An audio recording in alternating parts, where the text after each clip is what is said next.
यं ब्रह्मा वरुणेन्द्र रुद्रमरुतस्तुवन्तु दिव्यैस्त्वैर्वेदैः साङ्गपदक्रमोपनिषदैर्गायन्ति यम सामगा ध्यानावस्थित तदगतेन मनसा पश्यन्ति यम योगिनो पश्यांतं न विदुः सुरासुरगणा देवाय तस्मै नमः। एक राजा शरियाती थे। सुनता हूं उनका जन्म ही धनुष और बाण लेकर के हुआ था। आप अपनी कल्पनाओं को विराम दीजिए और भागवत पुराण के उन चरित्रों को उसी रूप में लीजिए। राजा शरियात के बेटी का नाम था सुकन्या। एक बार आखेट में निकले, बड़ी लाडली थी बेटी, उसको भी रथ में बैठा लिए अपने घोड़े पर। कह तुम लोगों का भी एक सैर हो जाएगा और हम भी अपना रोज का जो व्यायाम है, इनका आखेट इनका व्यायाम था। हिंसा तो होनी थी, लेकिन वो उसे हिंसा नहीं मानते थे, वो एक व्यायाम था। तो वो तो इधर उधर जंगल में चले गए और सुकन्या अपनी कुछ सहेलियों के साथ इधर उधर घूमने लगी। एक जगह देखती है कि एक बड़ा सा दीमक के कांट ढका हुआ था, सब कुछ नहीं दिख रहा था। तो इधर उधर ये क्या है? तो बड़े कौतूहल से जब देखती है तो उनमें से हल्का सा दो प्रकाश ज्योति दिखाई पड़ रही है, हल्का सा। तो कहे कैसे करूं, क्या है देखूं। तो उसने वहीं पर कांटे से उनको ऐसे ही खोद दिया। राजा शरियात, उनकी बेटी सुकन्या, जंगल में ये लोग गए घूमने। शरियाती अपने आखेट के लिए और आगे निकल गए और सुकन्या के सामने जो एक टीला था, उस टीले से बहुत ही मंद सी रोशनी कहीं दिखाई पड़ रही थी। उन्होंने कांटे से खोद दिया और रक्त बहने लगा बाहर। रक्त बहना तो दूर, जितने सैनिक थे, जितने सहायक थे, खुद राजा, खुद सुकन्या, सबके मलमूत्र रुक गए। और इस किस्म की आफत से शरियात लौट आए। क्या बात हुई? कुछ तो बात हुई है। यहां तो एक महर्षि रहते हैं, किसी ने कोई कुछ किया है क्या? बड़ी डरी सहमी सी, घबराई हुई सी सुकन्या पिता के पास आई। अनजाने मैं एक टीले की तरफ एक दो ज्योति निकल रही थी, मैं निकला, उसमें से खून निकल गया। ओ, वो च्यवन ऋषि थे। बड़ा अपराध किया बेटी तूने। और उसके बाद से उसको हटाया गया। च्यवन ऋषि, शरीर पर झुर्रियां, कृशकाय, जर्जर, पता नहीं कितने वर्षों से वो थे। उनकी साधना भंग हुई थी। वो युवा थे कि वृद्ध थे, लेकिन वृद्ध ही दिखाई पड़ते थे।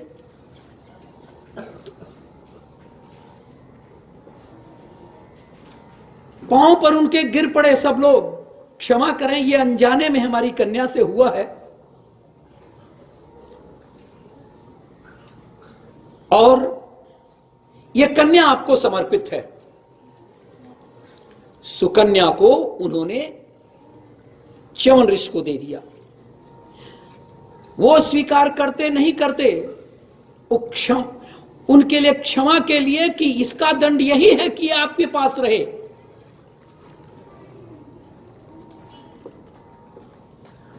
वक्त की नाजुक स्थिति देखिए। च्यवन ने कहा कि ये मेरे लिए पत्नी के रूप में सौंप गए हैं, क्या करेंगे हम? मैं कहां वृद्ध और ये युवा नारी। तब तक अश्विनी कुमार उधर से गुजर रहे हैं। सब कुछ डिसाइडेड, सब कुछ निश्चित है। अश्विनी कुमार उधर से गुजरे, उन्होंने देखा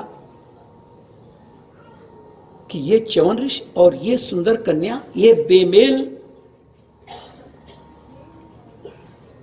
च्यवन ऋषि ने कहा कि देखिए ना, ऐसा हो गया है, सारी कहानी बताए।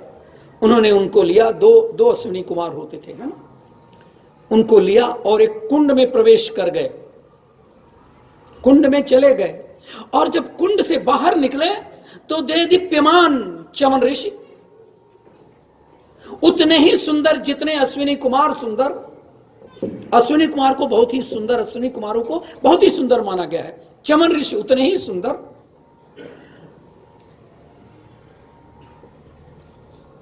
अश्विनी कुमार तो चले गए, च्यवन ऋषि मिल गए सुकन्या के लिए बहुत ही सुंदर देदीप्यमान पति। और जब आए शरियाती मिलने के लिए बेटी के लिए, तो कहे रे उल्टा, मैंने एक बार तुम्हारे अपराध को क्षमा कराने के लिए मैंने उस आचार्यवर को दे दिया था, वो मर गए होंगे और तूने पातिव्रत्य धर्म का पालन नहीं किया और जाकर के दूसरे युवा से चुन लिया, दूसरे युवा को चुन लिया। च्यवन ऋषि ने बुलाया, आइए बैठिए, समझाता हूं। और वो च्यवन ऋषि ही युवा हो गए थे। और आप अक्सर सुनते हैं च्यवन प्राश उन्हीं के नाम पर होता है, आप बूढ़े हैं तो युवा हो जाएं। एक और छोटा सा खंड, तब उसके बाद हम रेगुलर आएंगे।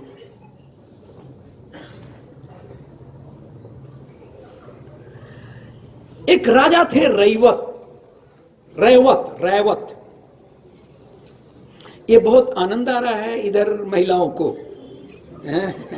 काश ऐसा ही होता।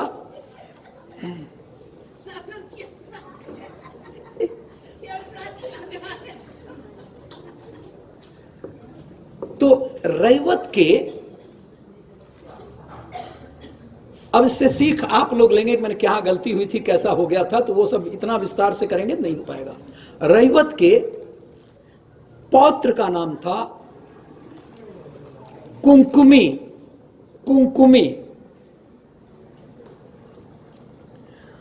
और उनकी बेटी का नाम था, पिता के नाम पर कुंकुमी ने अपनी बेटी का नाम रखा था रेवती।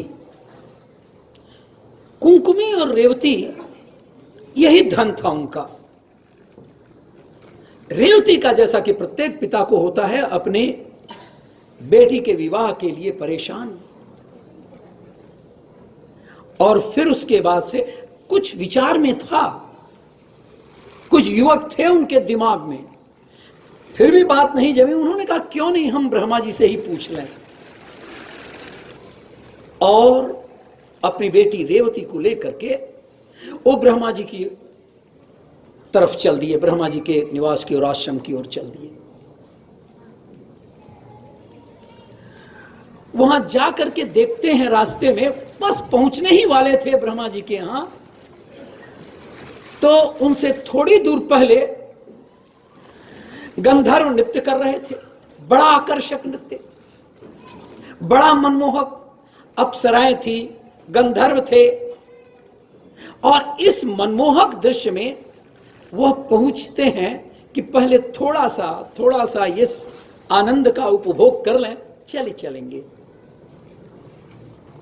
बमुश्किल कुछ क्षण बीते होंगे, कुछ मिनट बीते होंगे हमारे पैरामीटर से,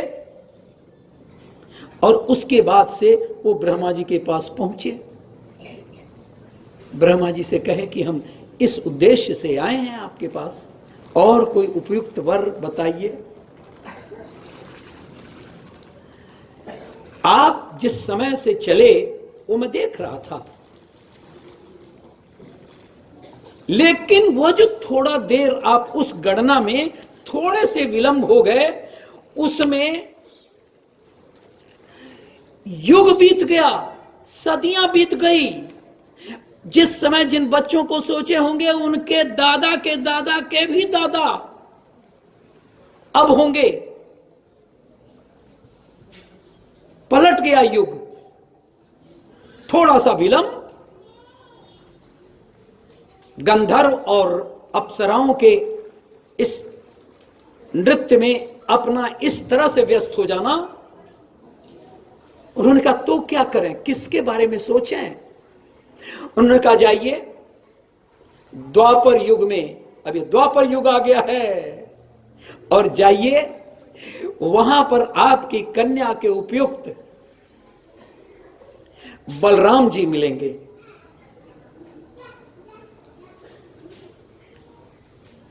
बलराम जी के पास वो जाते हैं, और जब बलराम जी के पास जाते हैं तो बलराम से बड़ी, काफी बड़ी रेवती।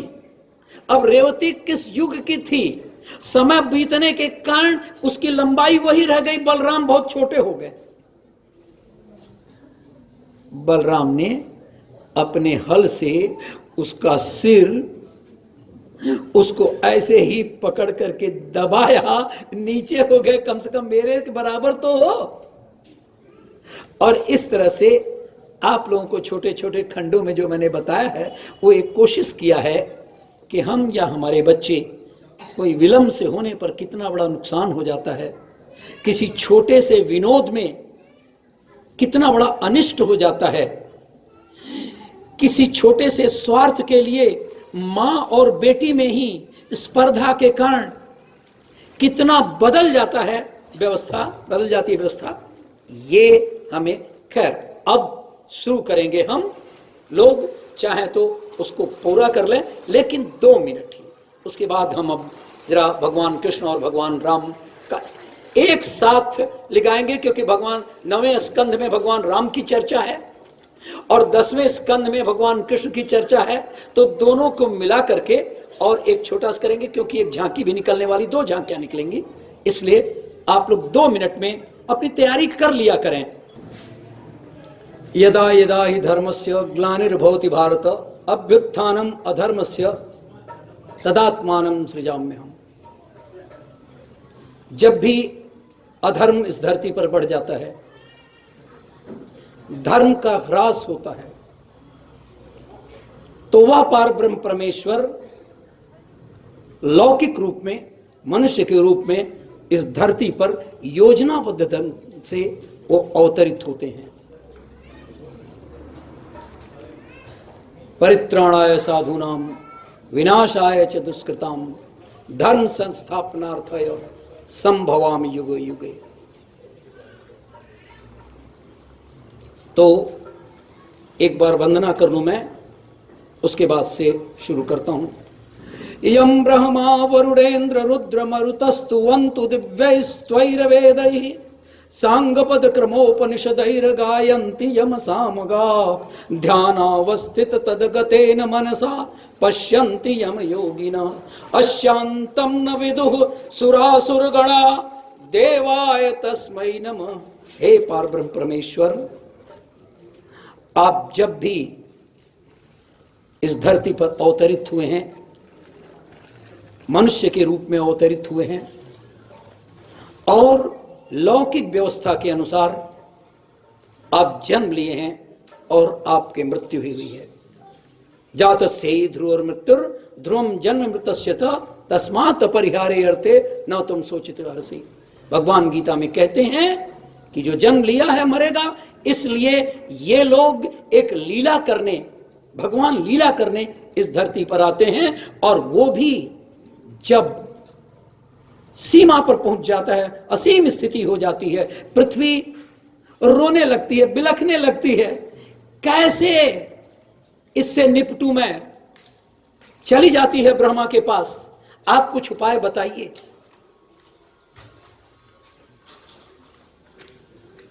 मैं समझ रहा हूं धनड़ी आपके दर्द को, आपके कष्ट को मैं समझ रहा हूं, किंतु मेरे ये व्यवस्था के अंतर्गत, मेरे क्षमता के भीतर नहीं है। ब्रह्मा, विष्णु, महेश, सप्तर्षि, तमाम देवता सब लोग मिलकर के क्षीर सागर के पास पहुंचते हैं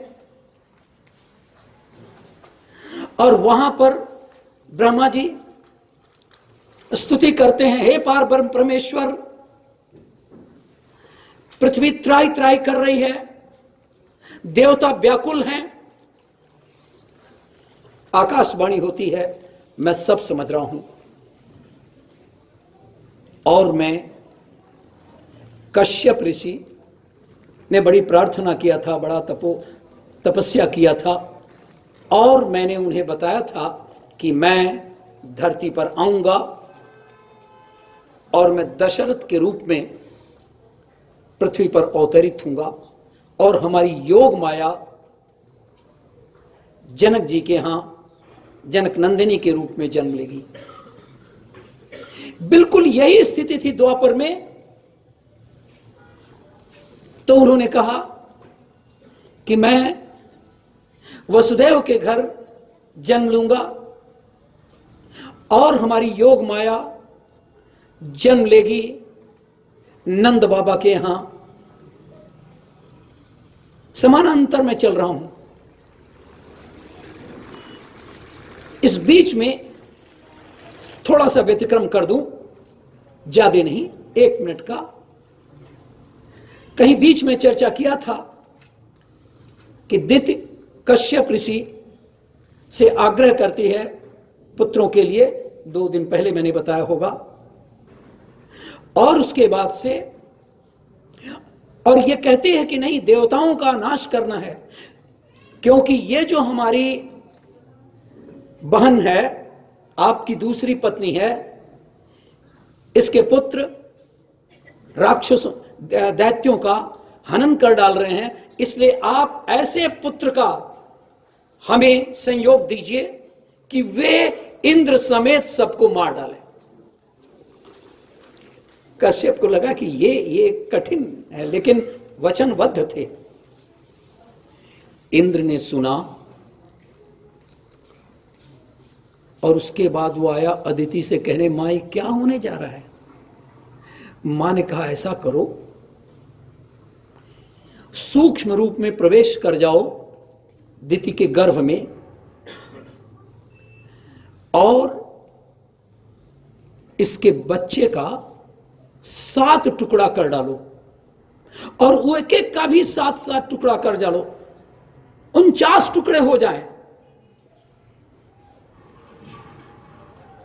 बात कश्यप ऋषि को पता चला। उन्होंने उसे जोड़ करके एक तो कर दिया, लेकिन शापित भी कर दिया अदिति को कि जाओ अगले जन्म में जब तुम्हारा जन्म होगा तो तुम्हारे भी 7 बेटे होंगे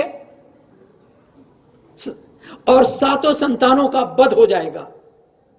वही देवकी हुई।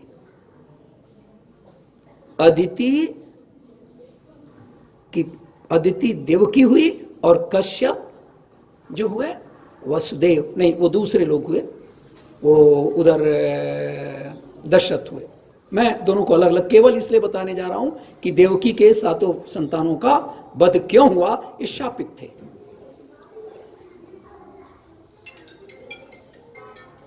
इधर आपको कहानी में नहीं जाने जा रहा हूं कि कंस के पिता का नाम था उग्रसेन और वसुदेव का पिता का नाम था अग्रसेन। उग्रसेन, अग्रसेन। और उसके बाद से आप वो कहानी जानते हैं कि किस तरह से वो 7 बच्चों का वध हुआ और उसके बाद से वो योग माया जो नंद के यहाँ पैदा नहीं हुई थी, 7वां जो हुआ था, 6वां जो बच्चा हुआ था वो संकर्षण कहलाया, बलराम हुए, क्योंकि वह गर्भ से संकर्षित कर लिए गए थे योग माया के द्वारा। और योग माया फिर जाकर के नंद बाबा के यहाँ चली गई, और नंद बाबा के यहाँ जो बच्चा हुआ वो कृष्ण कहलाए, और वो आए, और वो कहानी में यहाँ पर आगे नहीं, क्योंकि इसके हर कहानी को, हर कदम को आप भली भांति परिचित हैं। इसके साथ साथ और दूसरा पक्ष, दूसरे लोग जो थे उन्हें भी योजनाबद्ध ढंग से जन्म लेना पड़ा। आखिरकार इन राक्षसों को मारना है तो कैसे मरेंगे ये? तो वहां रावण महान प्रकांड विद्वान। मैं एक घटना बताऊं रावण के बारे में कि जब भगवान राम समुद्र पार करने के लिए जाते हैं, कोशिश करने जाते हैं, तो वो कहते हैं कि भगवान शंकर के विग्रह की हम पूजा करें।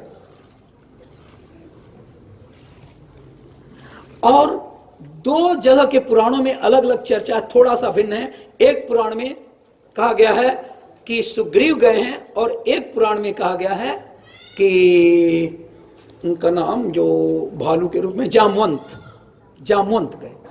खैर कोई भी आप एक मान लीजिए कि जामवंत गए। तो जामवंत को हुआ क्या कि भगवान राम सोचते थे कि आखिरकार इस विग्रह को लाना है, तो हनुमान को भेजा बृहस्पति कैलाश पर्वत पर कि वहां से शिवलिंग लाएं, और पूजा करने के लिए बृहस्पति के पास भेजा गया। और इधर जो मुहूर्त था वो निकला जा रहा था, पुल बन चुका था। जामवंत को भेजा गया कि आप जाइए, देखिए प्रखर दुश्मन रावण, और भगवान राम कहते हैं कि आप जाइए, और वो प्रकांड विद्वान है रावण, उनको हम पुरोहित मानेंगे और वो पूजा अर्चना करेंगे। और जब जामवंत जाते हैं वहां पर, तो रावण कहता है, अरे आपको डर नहीं लगा? लंकापति रावण के यहां दरबार में पहुंचने पर आपको डर नहीं लगा? उन्होंने कहा, आप डरिए। ऐसे दृश्य उपकरण, जरा समझिएगा, सुनिएगा, ऐसे दृश्य उपकरण लग गए हैं हमारे पास, हमें अभिमंत्रित करके दिए हैं कि वहां पर लक्ष्मण वीरासन में बैठे हुए हैं, और जो ब्रह्मास्त्र लगाए हैं उनको पता चल जाएगा कि आप, उस ब्रह्मास्त्र का नाम हुआ था पाशुपत्यास्त्र, पशुपति अस्त्र समझिए, पाशुपति अस्त्र, वो लेकर के तैयार हैं। ऐसा नहीं था कि वो पाशुपति अस्त्र अकेला था, उनके बेटे मेघनाथ के पास था, लेकिन कोई एक ही एक समय में उपयोग कर सकता था, और इसके लिए पहले ही से लक्ष्मण उसको लेकर के संधान किए हुए थे, और वो अगर संधान कर देंगे तो समूची लंका बिना युद्ध के भस्मसात हो जाएगी। और तब रावण ने कहा, ठीक है, बताइए क्या चाहते हैं? हमारे श्री राम चाहते हैं कि आप उनकी पूजा कीजिए। तो उन्होंने कहा, पूजा तो करेंगे, लेकिन क्या सब सामग्री है? कहा, शिवलिंग के लिए तो गए हैं भगवान जी कैलाश पर्वत पर, और बृहस्पति नहीं आ पहुंचे, इसीलिए आपके पास आए हैं। रावण से कह रहे हैं, कौन? जामवंत। कहा, जब श्री राम हमें आचार्य घोषित कर रहे हैं तो मैं अवश्य जाऊंगा, और यह आचार्य का कर्तव्य है कि यजमान के पास जो सामान न हो उसका भी प्रबंध करे, क्योंकि यजमान नहीं जानता है कि यह दूब चाहिए कि कहां चाहिए कि कैसा अक्षत चाहिए। तो जो कुछ प्रबंध कर लेगा, वरना हमें करना ही पड़ेगा। और रावण ने कहा ठीक है, आप चलिए और हम आते हैं। पुष्पक विमान पर गए और सीता जी के पास गए। पहले कहे, सीते, आपके पति राम शिवलिंग की पूजा करने के लिए हैं और बिना पत्नी के वह अधूरा रहेगा, इसलिए आप जाइए, पुष्पक विमान में बैठ जाइए। थोड़ा सा पॉज दे रहा हूं, इसके पहले लंकापति रावण को आपकी क्यूरियोसिटी बनी रहे।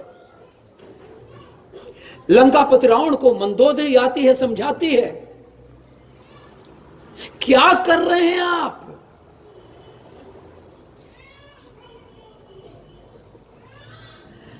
अरे वह योग माया सीता है, आप उसे जो हरण करके लाए हैं, सर्वनाश हो जाएगा लंका का। लंकाधिपति ने कहा, मैं तो लाया ही हूं इसीलिए। अरे भोरी, अरे पगली,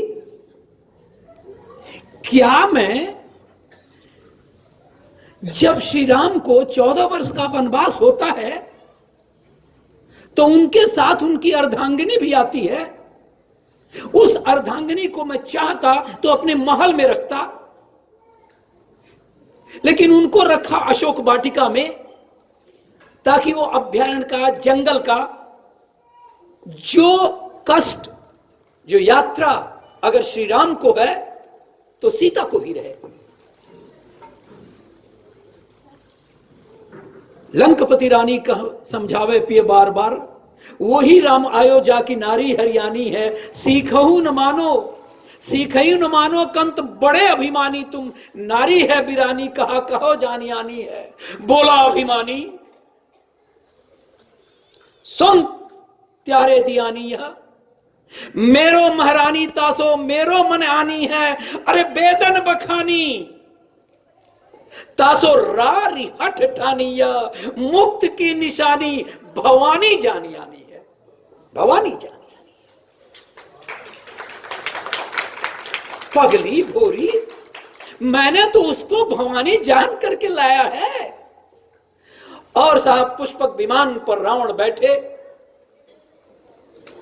और रावण जाकर के उतरे, उस पार उतरे और पहुंचे। सीता जी तो पुष्पक विमान में ही हैं और खुद आते हैं श्री राम के पास। श्री राम प्रणाम करते हैं आचार्य को। आप कृपया गौर करिए कि किस तरह की सभ्यता, कितनी महान सभ्यता थी। आचार्य को प्रणाम कहते हैं आचार्य, बोलते हैं, श्री राम, क्या आपकी सारी तैयारी हो गई है? जहां तक संभव हो सका तैयारी हुई है, और जो नहीं हो गया है तो उसका विकल्प हम रख लेंगे। लेकिन आपकी पत्नी, उसका विकल्प कहां से रखेंगे?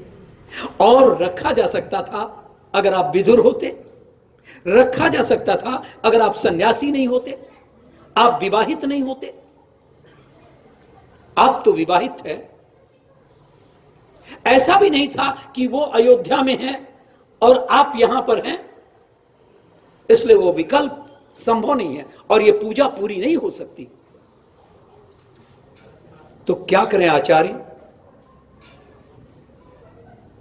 सुग्रीव से कहिए, अपने बानरों से बोलिए, जाकर के पुष्पक विमान किनारे खड़ा है और भगवती सीता वहां बैठी हुई हैं, उन्हें आदर सहित लाइए। क्या सर, इस लंका से रावण जब इस विमान में सीता जी बैठी थी? हमें यही मिला है, हम न देखे हैं न गए हैं, हमें शास्त्रोक्त बातें कह रहे हैं। बैठिए। हम लिखित उद्धरण दे सकते हैं और तो कुछ नहीं। कई आपको बता दूं मिश्रा जी, इतने सारे पुराण रचित गए हैं। आप जिस किताब का रेफरेंस दे रहे हैं वो मेरी ही लिखी हुई पुस्तक है और उसमें इसकी कहीं चर्चा नहीं है। तो आप ये जान लीजिए, जब चूंकि मिश्रा जी ने प्रश्न कर दिया, मैंने कोई 8 पुस्तकें लिखी हैं। ये अपने व्यक्तिगत श्रेय के लिए नहीं कह रहा हूं मैं। उसमें भागवत सुधा भी है, मानस रामायण भी है, उपनिषदों का ग्रंथ है, वो सब है उसमें। पूरे रामायण में मिश्रा जी कहीं भी श्री लक्ष्मण द्वारा लक्ष्मण रेखा की चर्चा नहीं है।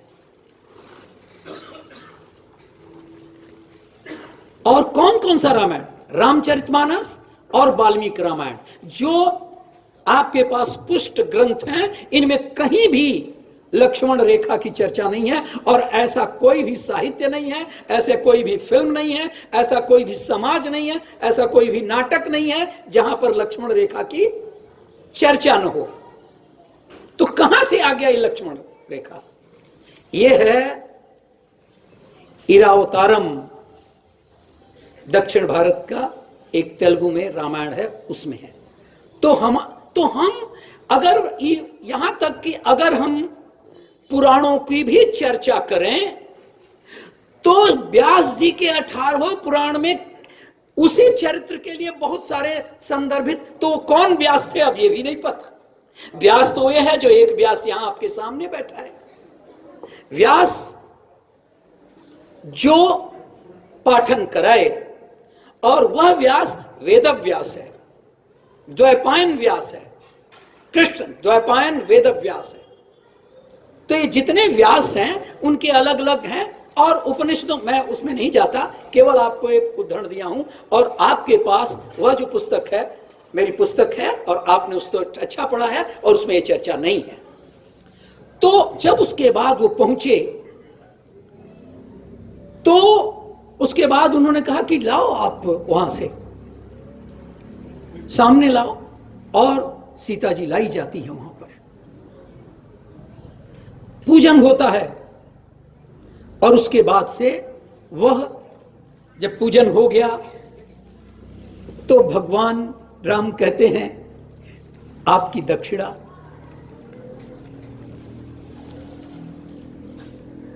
अरे स्वर्ण लंका का अधिपति रावण को सन्यासी राम क्या दे सकता है? और अगर दे सकता है तो उसको हम कहेंगे नहीं, वरना रावण कह सकता था आप यहां से वापस चले जाइए, यही मेरी दक्षिणा है। बात समझे? अगर वो चाहता तो कहता कि यहां से चले जाइए और यही मेरी दक्षिणा है, लेकिन वो रावण था। रावण कहता है एक दक्षिणा आपसे लेता हूं, जब मेरा मरण हो आपके द्वारा मेरी मृत्यु होगी, और उस समय मेरे मृत्यु शैया पर आप उस समय जरूर पहुंच जाएं, यही मेरी दक्षिणा है।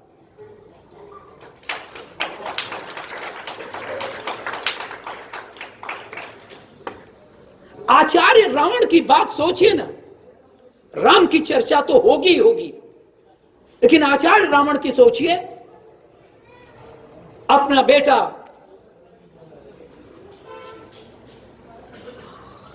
कुंभकर्ण को पहले भेज देता है। अरे चाहता तो अपने ही पहले चल जाता, तुम लोग रहो हम इसको निपटा के आते हैं। नहीं, वो जानता है अगर मैं चला जाऊंगा और मैं मारा भी जाऊंगा, ये भी जानता है, तो सब राक्षस बच जाएंगे। और भगवान राम के रूप में जो भगवान विष्णु अवतरित हुए हैं, उसमें इन राक्षसों का नाश नहीं होगा। यही बात भगवान कृष्ण ने भी, जो अंत में जाकर के उन्होंने भी अपने पूरे परिवार के नाश होने की पूरी व्यूह रचना करी थी। जब आएंगे तो बात करेंगे आपको। और उसके बाद से वो सबको एक एक करके भेज देते हैं। और तो और विभीषणवा को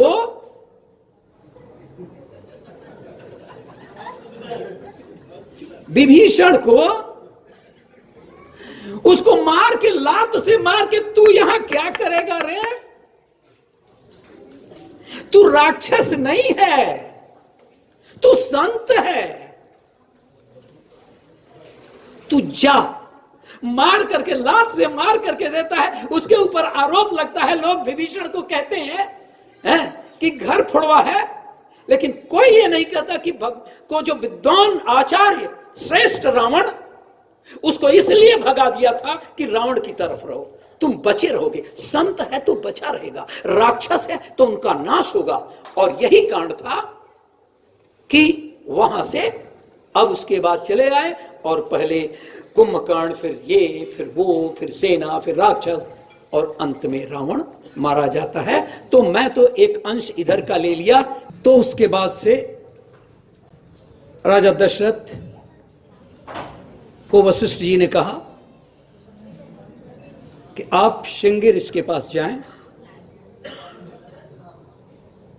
वो पूजा करवाएंगे और वही पुत्र रत्न के लिए कोई चरु देंगे, कुछ या फल देंगे, और इससे पुत्र प्राप्ति होगी। राजा दशरथ किसी सेवक के द्वारा नहीं, खुद जाते हैं श्रृंगी ऋषि के पास। जरा आदर देखे, चक्रवर्ती सम्राट दशरथ, न किसी सारथी की जरूरत, न किसी रथ की जरूरत, स्वयं पैदल जाते हैं श्रृंगी ऋषि के पास और वहां से वो श्रृंगी ऋषि को के पास निवेदन करते हैं, अपना उद्देश्य बताते हैं, वो एक फल देते हैं और वो फल ला करके वह कौशल्या और कैकेयी को देते हैं।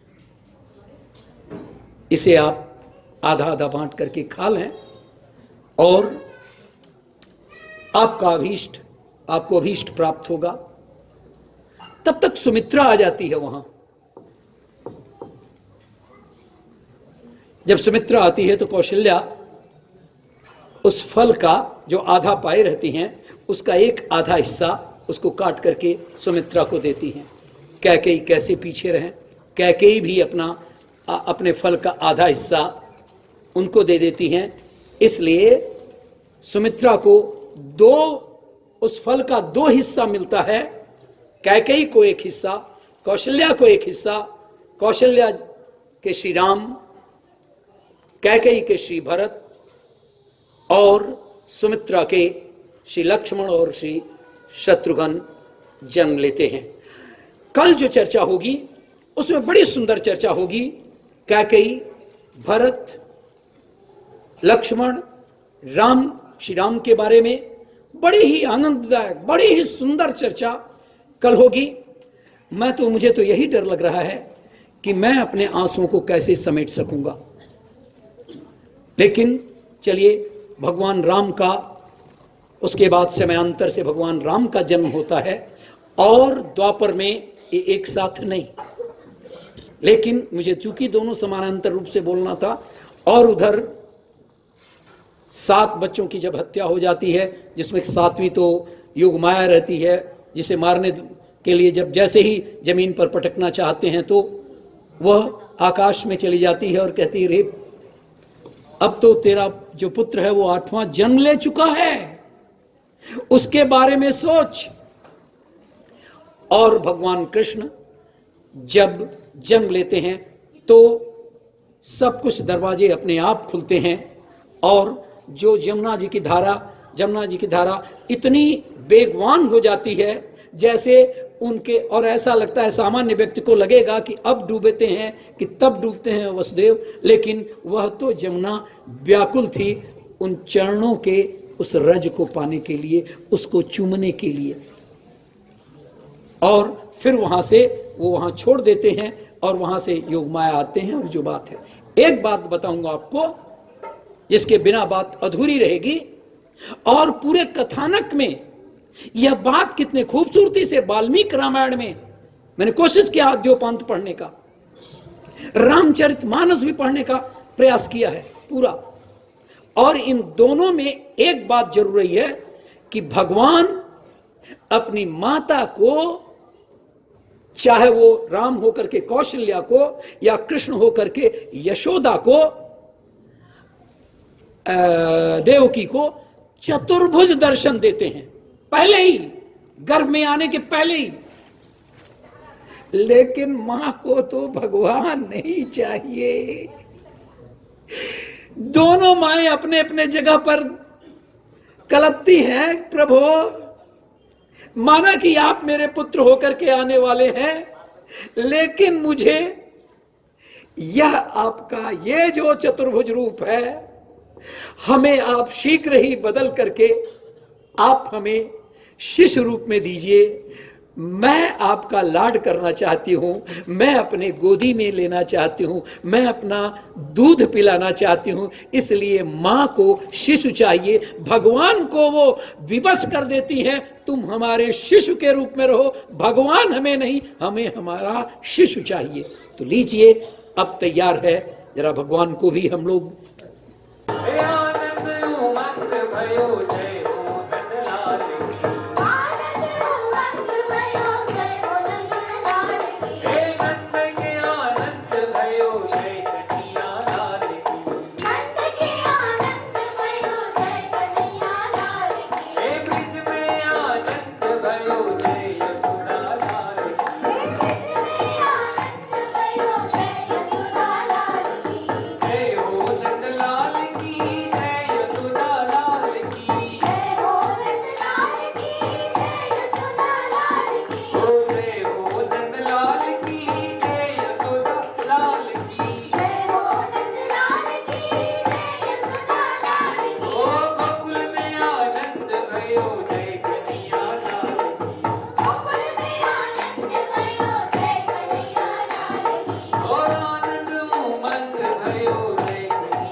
आरती के लिए खड़े हो जाएंगे।